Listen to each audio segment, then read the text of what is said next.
हम लोग पिछले क्लास में पढ़े थे सजीव कि सजीव किसे कहते हैं। तो सजीव का डेफिनेशन था लिविंग का कि जिसमें श्वसन, गति, वृद्धि, प्रजनन इत्यादि की क्रिया होती है उसे सजीव कहते हैं। तो हम आज आप लोग को आगे पढ़ाएंगे यानी कि आगे पढ़ेंगे सजीव के लक्षण यानी कि सजीव के लक्षण क्या होते हैं, जो कि 2025 में पूछे गए क्वेश्चन है कि सजीव के लक्षण लिखें। तो आइए आप लोग हेडिंग देते हैं सजीव के लक्षण। तो हेडिंग अपने कॉपी में सजीव के लक्षण क्या होते हैं। सजीव के लक्षण, सजीव के लक्षण, सजीव के निम्नलिखित लक्षण होते हैं। सजीव के लक्षण तो निम्नलिखित, यहाँ लिखेंगे आप लोग सजीव के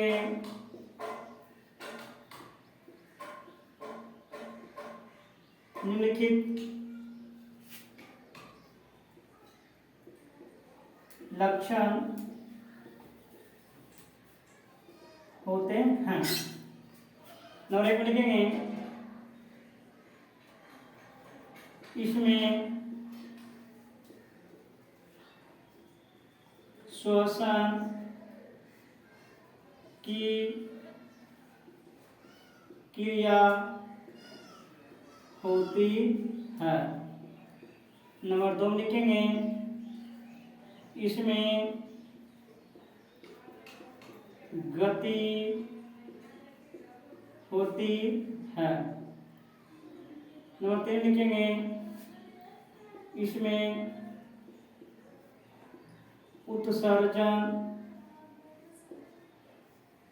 की क्रिया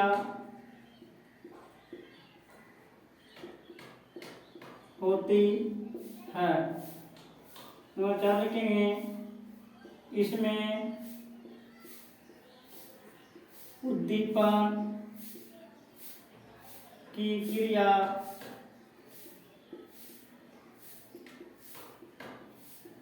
होती है। नंबर 5 लिखेंगे यह प्रजनन की क्रिया कर अपने जैसे संतति को ही संतान बोलते हैं, संतति को जन्म देते हैं। तो तरह जो आपसे क्वेश्चन पूछे जाएंगे कि बताइए सजीव के लक्षण। तो पिछले क्लास में पढ़े सजीव किसे कहते हैं। तो जिसमें जान होती है उसे सजीव कहते हैं। इसका शॉर्ट परिभाषा बोल सकते हैं कि जिसमें जान होती है उसे हम सजीव कहते हैं। तो आइए चलते हैं सजीव के लक्षण। तो सजीव के निम्नलिखित लक्षण होते हैं। पहला होते हैं इसमें श्वसन की क्रिया होती है। श्वसन की क्रिया मतलब पृथ्वी पर जितने भी जीव है, जितने भी सजीव है, वे सभी जीव क्या करते हैं, सांस लेते हैं और सांस छोड़ते हैं। बिना श्वसन की क्रिया किए वह जीवित नहीं रह सकते हैं। नंबर 2 में इसमें गति होती है। गति का मतलब होता है कि कोई भी जीव जंतु है तो वह क्या करते हैं, एक जगह से दूसरे जगह जाते हैं। तो एक जगह से दूसरी जगह जब जाते हैं तो उसे हम लोग कहते हैं गति करना। क्या कहते हैं, गति करना। तो कुछ बच्चे कोई कहते हैं कि सर हरे पेड़ पौधे गति नहीं करते हैं, तो क्या वह सजीव नहीं है? सजीव है, हरे पेड़ पौधे सजीव है। इसमें केवल गति नहीं होती है लेकिन बाकी सभी क्रियाएं, श्वसन, उत्सर्जन, प्रजनन क्रियाएं होती है। इसमें उत्सर्जन की क्रिया होती है। उत्सर्जन का मतलब होता है कि किसी भी अपशिष्ट पदार्थ को अपने शरीर से बाहर निकालना, जैसे कि आपका पसीना, मल मूत्र, इन सभी का त्याग करना उत्सर्जन कहलाता है। फिर आगे इसमें उद्दीपन की क्रिया होती है। इसके बारे में आगे चैप्टर में पढ़ेंगे। फिर यह प्रजनन की क्रिया कर अपने जैसे संतति को जन्म देते हैं। संतति का मतलब होता है संतान। संतति मतलब क्या होता है, संतान। तो जो सजीव होते हैं वे सजीव प्रजनन की क्रिया कर अपने जैसे संतति को जन्म देते हैं। तो ये थे आपके सजीव के लक्षण। तो जो कि पिछले वर्ष यानी कि 2025 में ये क्वेश्चन पूछे गए थे कि सजीव के लक्षण लिखे। अब सजीव के बारे में पढ़ लिए हैं, तो हम अब पढ़ेंगे निर्जीव के बारे में, नॉन लिविंग के बारे में। किस पढ़ेंगे? नॉन लिविंग के बारे में। तो आपसे बच्चे अपने कॉपी में नेक्स्ट हेडिंग देंगे कि निर्जीव। तो आइए देखते हैं निर्जीव किसे कहते हैं। निर्जीव, नॉन लिविंग, नॉन लिविंग निर्जीव किसे कहते हैं? जिसमें श्वसन, प्रजनन, गति, उत्सर्जन इत्यादि की क्रिया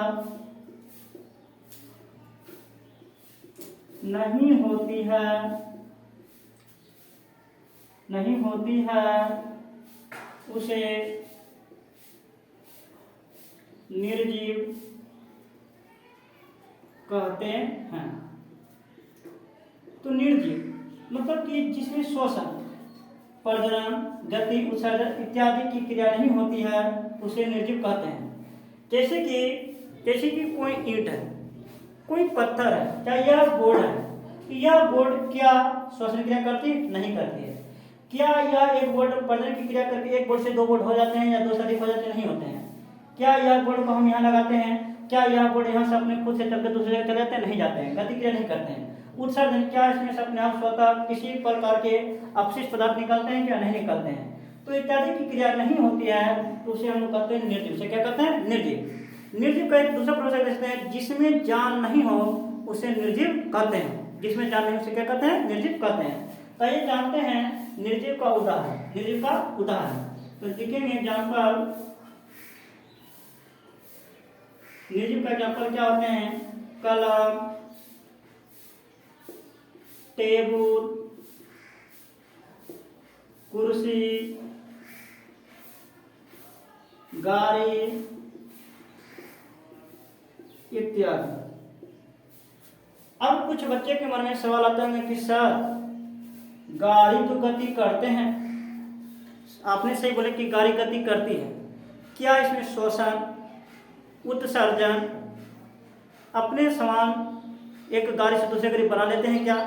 क्या हम छोटे गाड़ी खरीदते हैं तो क्या वो वृद्धि कर बड़े गाड़ी हो जाते हैं? नहीं होते हैं। तो इसी कारण से तो जो गाड़ी है, गाड़ी आपके क्या है? निर्जीव है। तो आपसे क्वेश्चन पूछेगा कि निर्जीव किसे कहते जाएगा? जिसमें श्वसन, प्रजनन, गति, उत्सर्जन इत्यादि की क्रिया नहीं होती है, उसे निर्जीव कहते हैं। एग्जाम्पल जैसे कलम, टेबल, कुर्सी, गाड़ी इत्यादि, ये सभी है निर्जीव के उदाहरण। तो फिर जो अब हम लोग आगे पढ़ेंगे कि निर्जीव के लक्षण, कि निर्जीव के लक्षण क्या होते हैं। तो आप लोग अपने क्वेश्चन हेड देंगे निर्जीव के लक्षण। तो आइए लिखते हैं निर्जीव के लक्षण। तो हेड दिए निर्जीव के लक्षण। तो निर्जीव के निम्नलिखित लक्षण होते हैं। निर्जीव के कितने लक्षण होते हैं? निम्नलिखित में बहुत सारे। तो यहाँ लिखेंगे निर्जीव के निम्नलिखित लक्षण होते हैं। नंबर लिखेंगे आप लोग, इसमें श्वसन नहीं होती, इसमें श्वसन नहीं होती।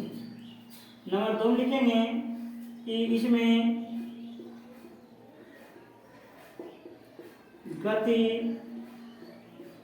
नहीं होती, इसमें गति नहीं होती है। नंबर 3 लिखेंगे यह उत्सर्जन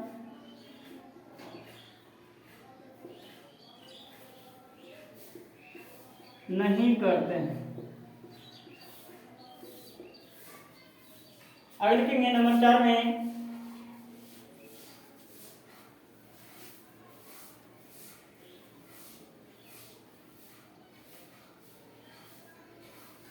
नंबर 4 होगा आपका इसमें उद्दीपन की क्रिया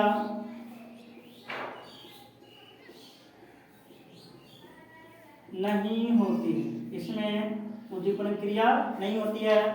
5वां लिखेंगे इसमें प्रजनन की क्रिया नहीं होती है। ये हैं आपके निर्जीव के लक्षण। एक और दे सकते हैं, यह वृद्धि नहीं करते हैं, यह वृद्धि नहीं करते हैं।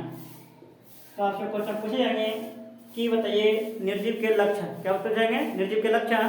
तो आपको बताना होगा निर्जीव के निम्नलिखित लक्षण होते हैं। पहला, इसमें श्वसन नहीं होती है, इसमें गति नहीं होती है, यह उत्सर्जन नहीं करते हैं, इसमें उद्दीपन की क्रिया नहीं होती है, इसमें प्रजनन की क्रिया नहीं होती है, यह वृद्धि नहीं करते हैं। ये हैं आपके निर्जीव के लक्षण। तो आगे हम लोग पढ़ेंगे अभी कि सजीव और निर्जीव में अंतर, जो कि परीक्षा में पूछे जाते हैं। तो सजीव और निर्जीव में निम्नलिखित अंतर है, तो आप लोग अपने कॉपी में हट देंगे सजीव और निर्जीव में अंतर। तो लिखेंगे आप लोग अपने कॉपी में सजीव और निर्जीव में अंतर।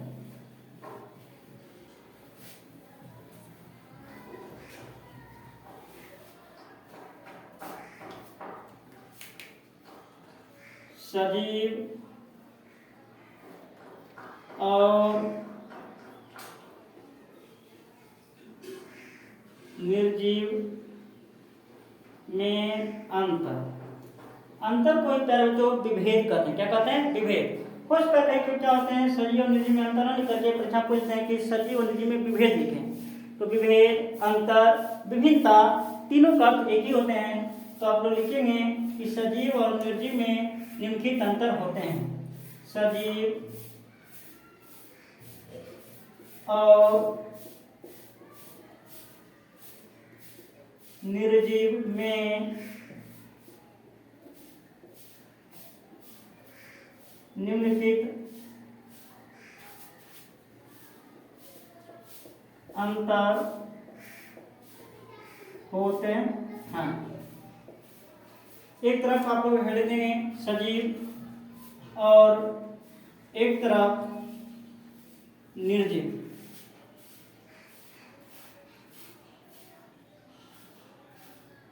और बीच में चिन्ह खींच देंगे, इधर लिखेंगे सजीव को, इधर लिखेंगे निर्जीव को।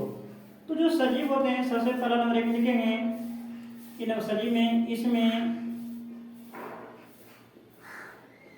श्वसन की क्रिया होती है। उधर लिखेंगे इसमें श्वसन की क्रिया नहीं होती है, श्वसन की क्रिया नहीं होती है। आगे नंबर 2 लिखेंगे यह गति करता है। अपवाद में आपका हो जाएगा पेड़ पौधे, अपवाद में हो जाएगा आपका पेड़ पौधे, क्योंकि पेड़ पौधे एक जगह स्थिर रहते हैं। इधर हो जाएगा कि यह गति नहीं करता है। अपवाद में हो जाएगा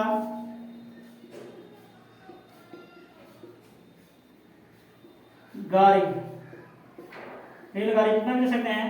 तो अपवाद मतलब क्या, हमने जो रूल बनाया उस रूल को फॉलो नहीं किया, तब उसको हम बोलते हैं अपवाद। क्या बोलते हैं? अपवाद।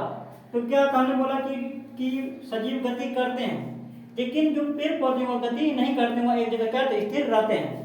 तो क्या हुआ, रूल का फॉलो नहीं किया। अगला फिर है कि यह गति नहीं करता, लेकिन जो गाड़ी होते हैं वह गाड़ी गति करता है। फिर 3 नंबर लिखेंगे आप लोग इसमें उद्दीपन की क्रिया होती है। इधर लिखेंगे इसमें उद्दीपन की क्रिया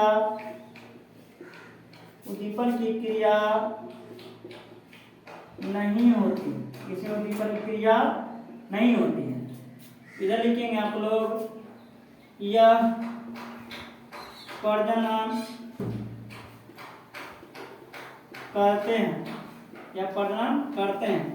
इधर लिखेंगे यह प्रजनन नहीं करते हैं। और लिखेंगे 5 में यह वृद्धि करते हैं। इधर लिखेंगे यह वृद्धि नहीं करते हैं। तो आपसे क्वेश्चन पूछे जाएंगे कि बताइए सजीव और निर्जीव में अंतर बताइए, विभेद बताइए। तो बोलेगा सजीव और निर्जीव में निम्नलिखित अंतर है। तो आपका पहला देखिएगा, लिखेंगे निम्नलिखित अंतर है। पहला किधर सजीव, इधर लिखेंगे निर्जीव। इसमें श्वसन की क्रिया होती है, सब तरफ बता दिया गया है। इधर इसमें श्वसन क्रिया नहीं होती, जस्ट उल्टा। अंतर मतलब जस्ट उल्टा, जो हम किए हमारे सामने लोग क्या करेंगे, नहीं करेंगे। यह गति करता है, अपवाद है पेड़ पौधे गति नहीं करते, स्थिर रहते हैं। इधर है कि यह गति नहीं करता, अपवाद आपका गाय। अगर है नंबर 3 में इसमें उद्दीपन की क्रिया होती है, इसमें उद्दीपन की क्रिया नहीं होती है। अलग चरण की यह प्रजनन करते हैं, इधर आपका यह प्रजनन नहीं करते हैं। 5 में यह वृद्धि करते हैं, इधर है 5वां में कि यह वृद्धि नहीं करते हैं। ये हैं आपके अंतर।